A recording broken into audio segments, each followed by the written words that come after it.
give y'all a breakdown of this week. Do me a favor, if you like this content, if you are feeling what I'm delivering,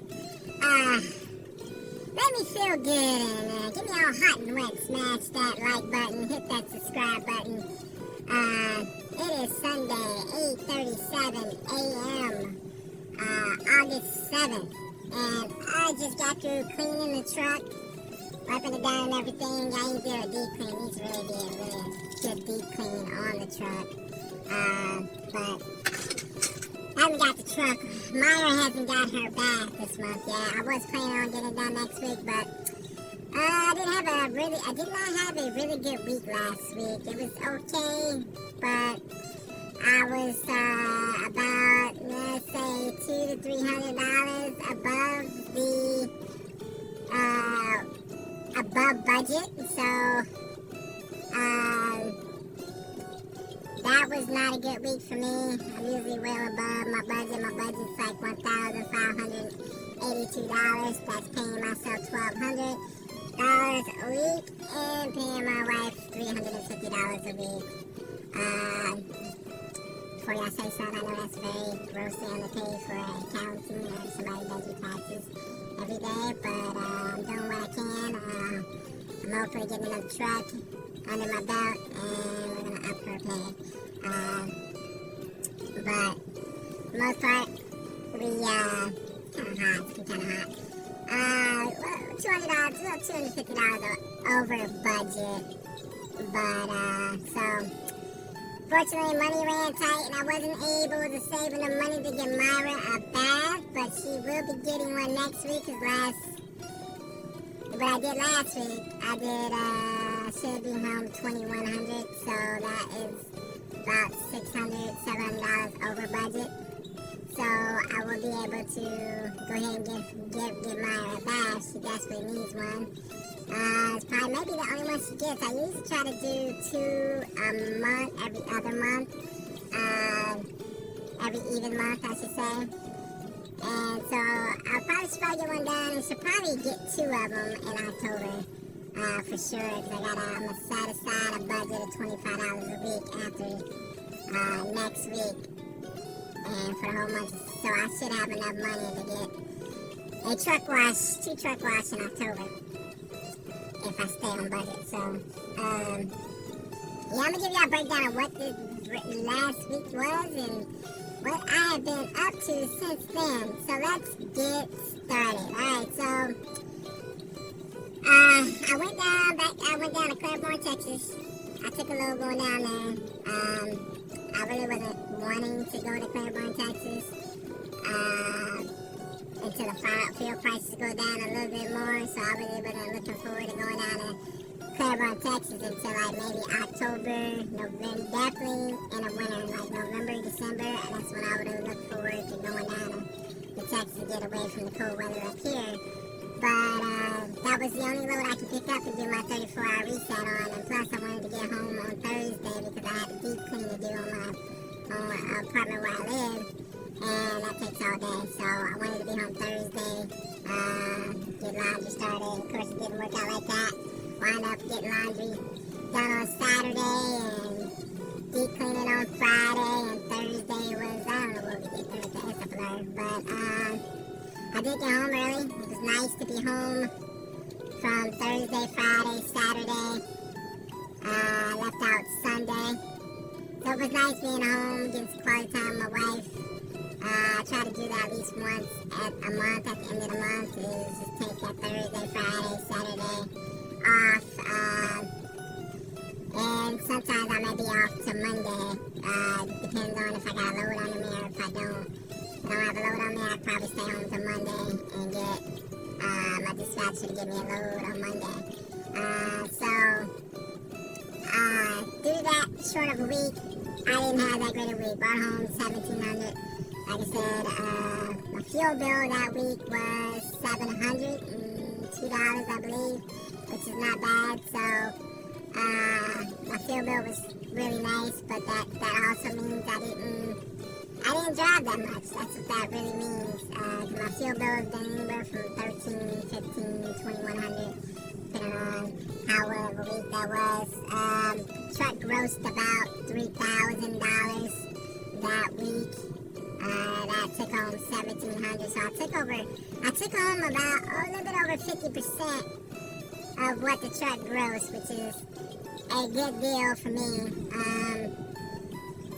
It's a good take home for me versus what the truck gross and what I take home. I'm happy with taking 50%. That's usually what I'm averaging every week, is take 50% of the gross. My best week was a couple of weeks, 2 weeks in a row.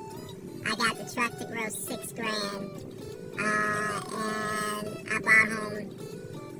The first time I did it, I bought home like $2,989, some change. Then the second time I did it, I bought home $3,000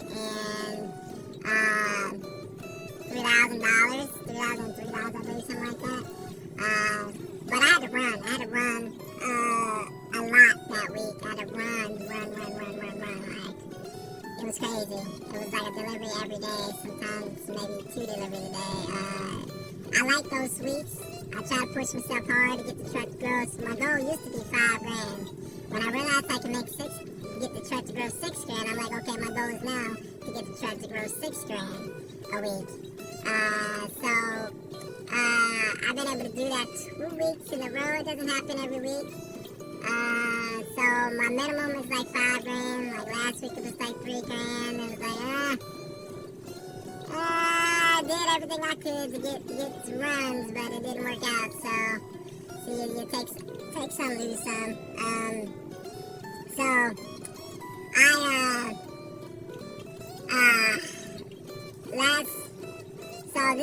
This next week following, I should bring home $2,100. So the next video, you'll hear about what I actually brought home. I'm estimating $2,100 that I'll bring home. Like I said, I went down to Claiborne, Texas, did drop down there. And for some reason, I chose the wrong day to go down to Claiborne, Texas, because the day I was going to deliver there, there was plenty of loads to pick up the day before I got there. Plenty of loads to pick up. But Monday came along, made that delivery, no loads to pick up. So I'm like, it just dried up. No client loads nowhere. So I sent a message to my dispatcher. I said, hey, can you find me a load out of Claiborne, Texas? He said, yes, sir. So I was like, okay, cool. So I was thinking he's going to find me something up in Dallas, something, maybe 2 hours away, somewhere in Texas to go pick up. I don't know. But another thing I noticed is I don't think Keller posts all their loads on the load board. I don't think they post all of their loads that they have available on the load board. That's my opinion. It's pure speculation. I'm not saying that they don't, but I don't think they post all their loads that they have available. But, so, anyway, I digress. He sent me a load. Now, I already knew about this load. It was like 200, but the load assignment said 231 miles away. So, I'm like, okay, I should have enough time to get there every time I get to Claiborne, Texas, depending on traffic. So, I went ahead, I didn't reject the load. I probably should have, but like I told my dispatcher, I don't like rejecting loads. I just take in whatever they give me and go with it. But I was like, man, 231 miles, which actually, when you GPS it, it was 268 miles away. So I get down to Claiborne, Texas, do my drop and hook, and I have 4 hours to drive. I am 30 minutes shy of being able to make it to the place and pick the load up on time, which would have worked out fine. But unfortunately, I was 30 minutes shy. I had to shut down at Love's about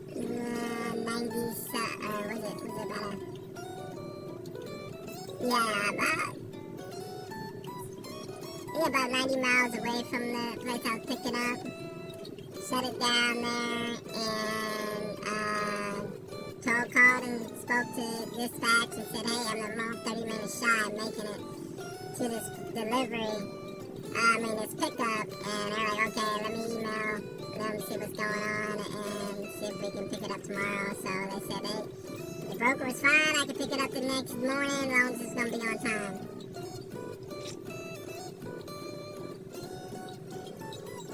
So I said it should be on time, but unfortunately, it was not on time. I made the due to the setback and not being able to pick it up on time the day before, and having to get a 10-hour break in before I could run again, it made that a little late. I felt bad. I feel terrible when a load is getting delivered late. I hold myself accountable, and I do everything I can to get the load to where it needs to go on time, and it frustrates the hell out of me when I can't get a load. I can't work my magic and get the load there on time. And so, that day here, 268 miles really aggravated me, so I wound up sending a message to my dispatcher over the top and said, hey, future references, the next time you send me a load that's like 268 miles away from where I delivered to, I will reject that load faithfully, because that was ridiculous. It sets me up for failure. It set me up for failure, one, because it's 4.5 hours away from where I delivered to. And to have to use your whole clock to go pick up a load, you're already set up for disaster. You're set up for that load to be late, because you shouldn't have to use the whole clock. You want to use maybe half the clock and then be able to get loaded and then get started on the load. But unfortunately, since I had no time, I couldn't get started on the trip which would have helped get it there actually on time. So I sent the message to my dispatcher, said next time, just, I will reject the load 268 miles away. I'm not feeling that. I took a loss on the deadhead, because I had to replace that fuel I deadheaded on, which was about 20 gallons, so that's about, in today's fuel prices, that's $200 that it additionally costed me, plus the fuel to actually get the run done. So, yeah, unfortunately, I told myself, I can't keep doing that. And then you got the savings escrow. The savings escrow is optional. I use it. I take advantage of that, one, because, maybe next year it gets me set up for a vacation where I don't have to worry about my deductions and everything.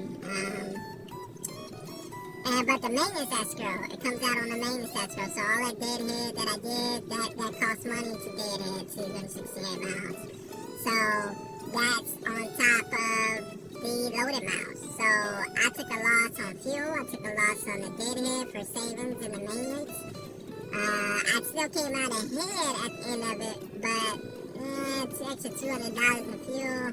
My objective is to keep my deadhead small and not fill up until I pick up the load.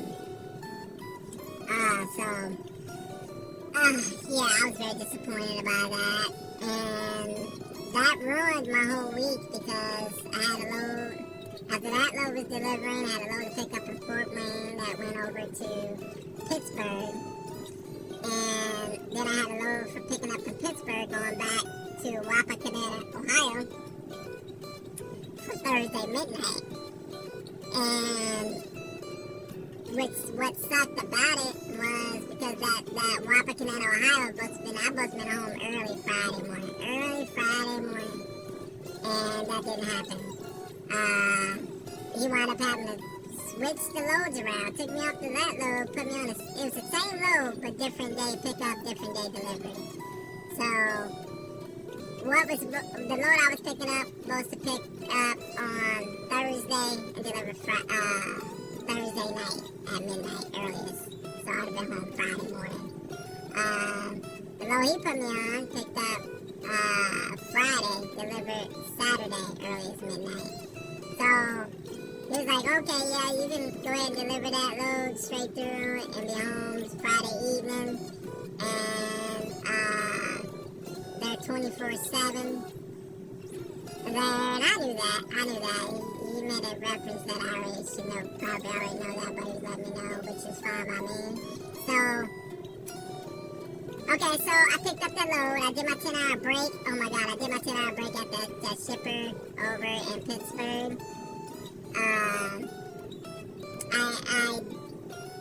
Me and Bear, we just did our 10-hour break at the shipper. And that night, I called myself ordering me a pizza from a pizza joint right around the corner from where I was parked at. And about 50-minute wait, and then it turned out that the order didn't go through. I called at 9:50, wondering what was going on with the order, and they were like, we don't have an order for under that name, the Jeremiah online order. He said, next time, just make sure you call the order in instead of putting it online. That way, if we have issues, we can get taken care of. I'm like, okay. I wasn't mad at them. That was part of my fault. I should have checked to make sure the payment went through. So I wound up ordering Applebee's through DoorDash, and that food was alright. It was something to eat. Applebee's they gone downhill over the years. When I was a kid, they used to be amazing, but now they're like okay at best. It's edible food. So I did my 10-hour break at there, woke up the next morning, got loaded, went over to Wapakoneta, Ohio, drove over there. I get there, check in. What I picked up was trash. Get there, check in at some Pratt Recycling. So I get there, check in. And oh my God, there were so many trucks in line waiting to get unloaded. It was ridiculous. I was like, oh my God, this is going to be forever. I was like, okay, this is probably going to take about 3 hours to get, 2 hours to get into the line, and then probably another hour to get into the dock and get unloaded. Max 4 hours. So I was sitting there on the side of the street. Now, I don't know who ruined it, but at Pratt Recycling, you used to be able to go there and park overnight there.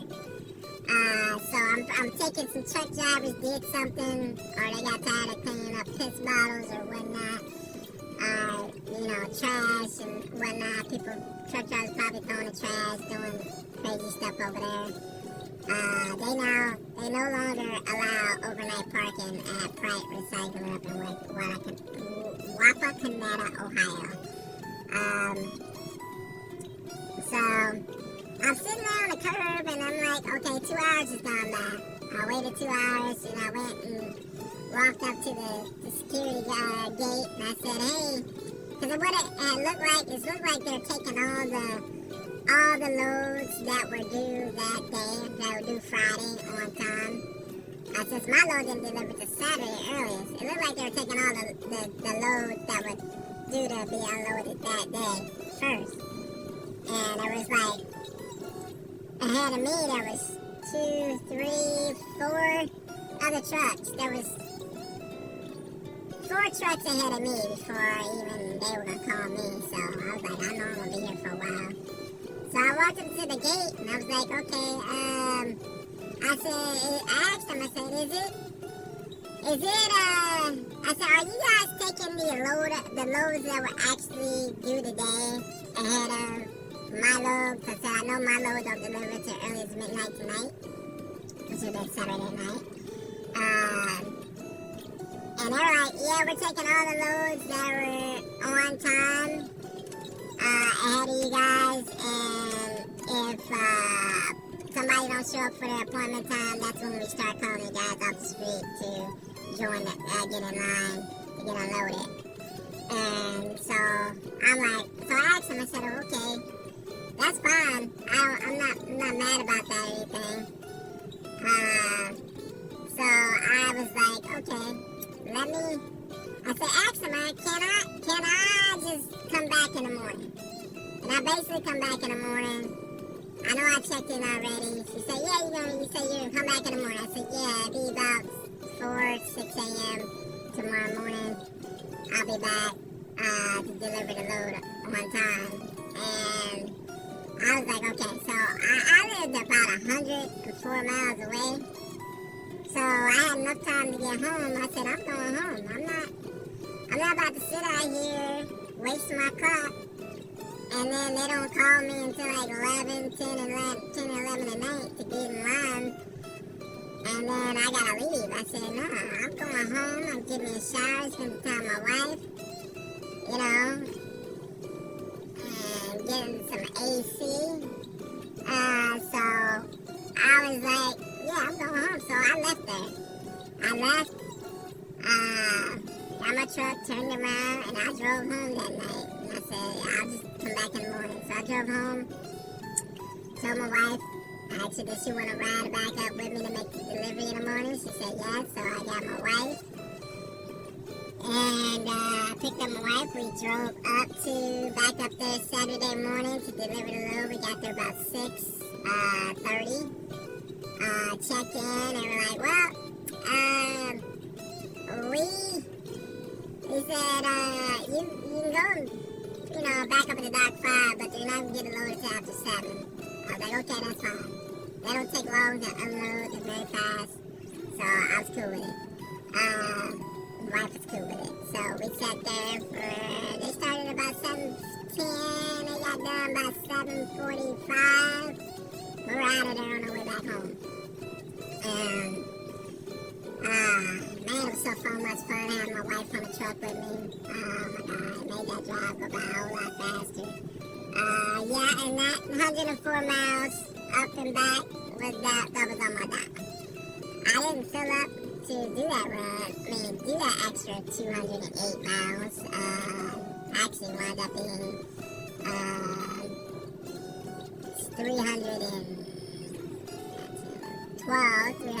miles. I just did it on what I had on my dead fuel. But you know what? I wasn't about to sit up there and waste my clock when I could have been at home. I must have been home Friday morning anyway.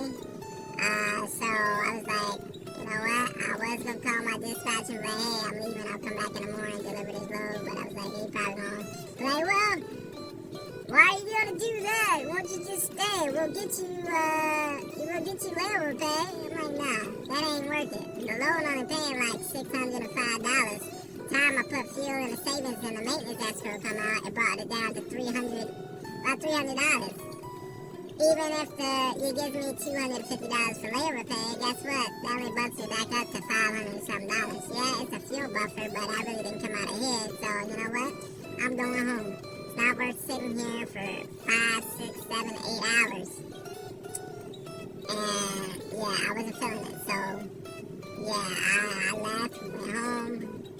Came back up Saturday morning, delivered that load, got empty, went home, and just went grocery shopping, relaxing my wife Saturday night. So that was my week. And then a couple of weeks ago, I put the truck in the shop because I had a coolant leak, and I think it needed an alignment because I was getting a vibration in the steering wheel really bad.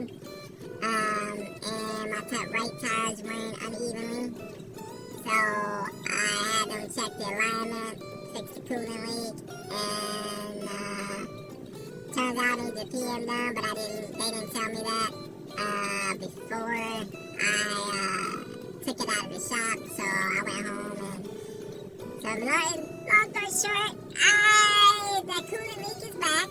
I got another, I'm back to leaking again.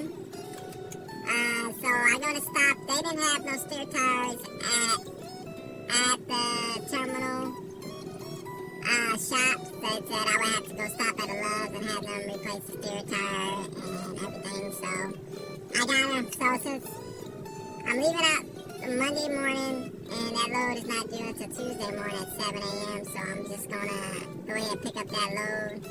And then I'm going to go to the first Love's I come across, and I'm going to put the truck in the shop to get the coolant leak fixed. My whatchamacallit light is on. We do not mention what that light is. If you watch my past videos, you know what it is. It's an evil light. My whatchamacallit light is back on, so I'm having to do a diagnostic on that. The mechanics at the shop is saying that the computer system is not sending any codes, but it's having communication issues. She's having moments of insanity. Myra has a moment of insanity. So what she's doing is she's sending a computer. There's like two computers on his truck. And one computer is saying this is wrong, and the other computer is saying, the main computer is saying, no, there's nothing wrong with that. Everything is good. So, and then it confuses it, and then you get the whatchamacallit light. So I'm going to see what the love says, if it's showing a code or if it's not. I don't think there's anything to really worry about. I've been very blessed with the my maintenance account. I've been blessed enough to get it up to almost $6,500 and some dollars since I started this lease to purchase, because this Myra's been a trooper. She doesn't really break down much. We really have to put her in the shop to get PMs done. That's pretty much it. But this time when I take her to Lowe's, she's going to get her coolant leak fixed. She's going to get the engine, I almost said it, the whatchamacallit light straightened out, and put a new steer tire on it. While they're at it, I was told by one mechanic that the brakes on the right front steer is getting close to DOT regulation, how thin it could be. So I'm going to have Loves look at the brakes. I'm going to have him look at the brakes all around. And have him look at the drive tires. There's some drive tires that are like suspect. They're still within legal regulation, but they are looking like, okay, at some point I'm going to have to replace those. So I'm having him look at the brakes all around, replace any brakes that needs to be replaced, and get the PM done, which is what I like to call blood transfusion. Get an oil change, fuel filters, all the fuel filters get changed, oil filters get changed, oil change gets done. And I got a new jug of Lucas oil to be put in the engine. I put Lucas oil because regular oil just isn't enough. And plus, I gotta protect my investment. I need this truck to last long after the lease is done, because it might take me a few additional months to get the capital I need to buy a brand new truck. That's my goal, is after this truck, take this truck, sell it, sell it and then go buy a new truck. So that's my goal. And so I get Lucas oil, and that's heavily against what my trucker buddy from down in Florida, he doesn't recommend me do that. But you gotta protect your investment. Lucas oil is a good product to put in your oil. I might, if they do, if Loves will put it in, I might try to negotiate a little lower price on the PM. It replaces 8 gallons of oil that they would have had to use, so I'm going to see if I can get a little, maybe 10% off for that PM, the oil change. See how that works out, and see if they're willing to work with me there. So yeah, the steer tires getting replaced. Get the brakes looked at, if any brakes need to be replaced, and if the tires need to be replaced, get all that done. And have them check the alignment, make sure it's good. And yeah, so hopefully get the PM done, get it out of the way. That being said, I'm gonna get to my tip of the week. Alright, so my tip this week is keep track of when your next PM is due. Don't depend on the carrier you leased on to really keep track of that. That's what I ran into this time. Keller is usually good at keeping track of what truck needs to be coming in and get you to the terminal to get the PM done. But this time, they did not do a good job at all. I didn't even know. So when I get the PM done, I'm actually going to keep better track of how many miles I run. I will, and find out like when is the next PM due. So keep track of that yourself. That way you stay on top of the game and you're not running like me. Like I'm like 2,000, 3,000 miles over my PM due. So that's my tip of the week. And like I said, if you made it this far, I appreciate it. I appreciate all the subscribers I have. Make sure you hit the like button. Hit the subscribe button. Keep the sunny side up, rubber side down, and I'll see you guys